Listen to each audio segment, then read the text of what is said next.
Sebelum kita lanjut, jangan lupa di subscribe RHLG Channel, like dan nyalakan loncengnya agar tidak ketinggalan video terbaru dari kami. Terima kasih. Berjumpa kembali bersama RHLG TV di sini. Kali ini kita akan bahas 6 pengacara berdarah Batak terkemuka, nomor 4 tangani kasus Brigadir J. Tapi, sebelum lanjut jangan lupa di like, subscribe dan share. Terdapat cukup banyak pengacara berdarah Batak yang terkenal di Indonesia. Salah satunya tengah menangani kasus pembunuhan Brigadir J yang sempat menghebohkan publik. Melihat riwayatnya, kerap dijumpai pengacara-pengacara terkemuka yang diketahui memiliki darah Batak. Bahkan, banyak dari mereka yang tampil untuk menangani kasus-kasus besar dan menyita banyak perhatian.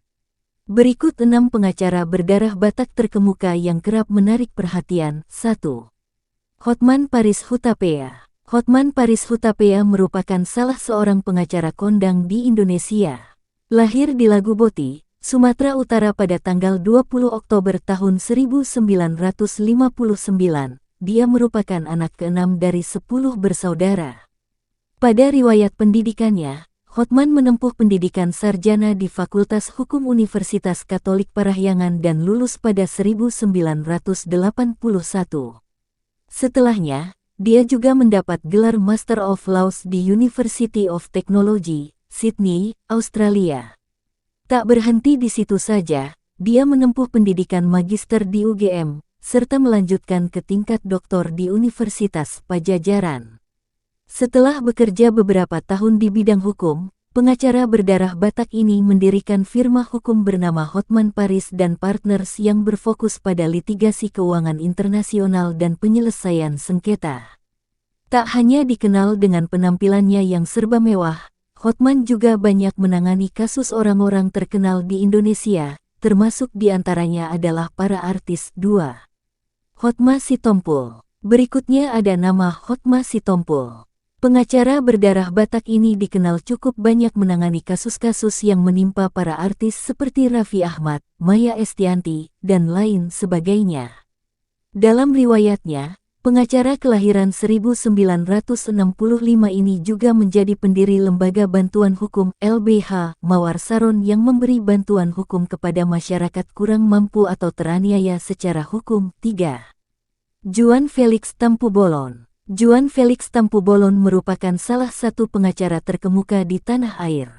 Pria kelahiran tanggal 26 April tahun 1956 ini merupakan alumni Fakultas Hukum dari Universitas Jayabaya.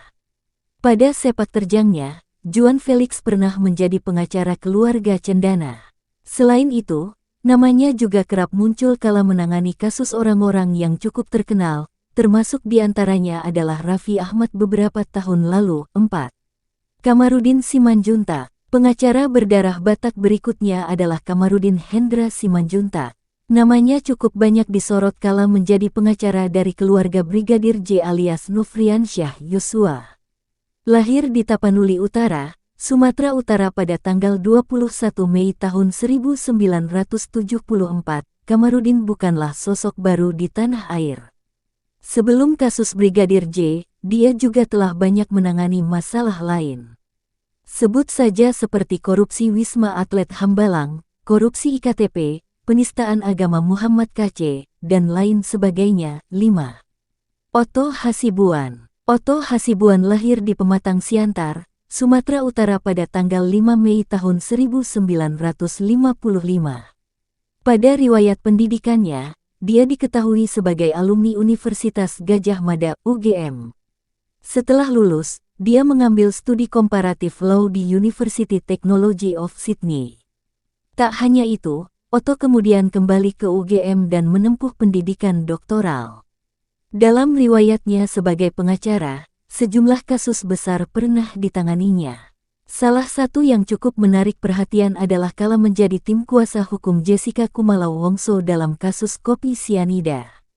Selain itu, Otto Hasibuan juga pernah menjadi kuasa hukum Setia Novanto dalam kasus korupsi beberapa tahun yang lalu. 6.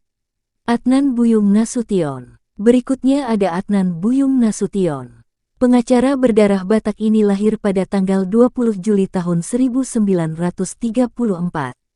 Tak hanya pengacara kondang, dia juga kerap dikenal sebagai advokat hingga aktivis senior di tanah air.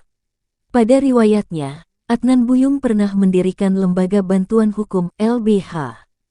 Sebelum kita lanjut jangan lupa di subscribe RHLG Channel, like dan nyalakan loncengnya agar tidak ketinggalan video terbaru dari kami. Terima kasih.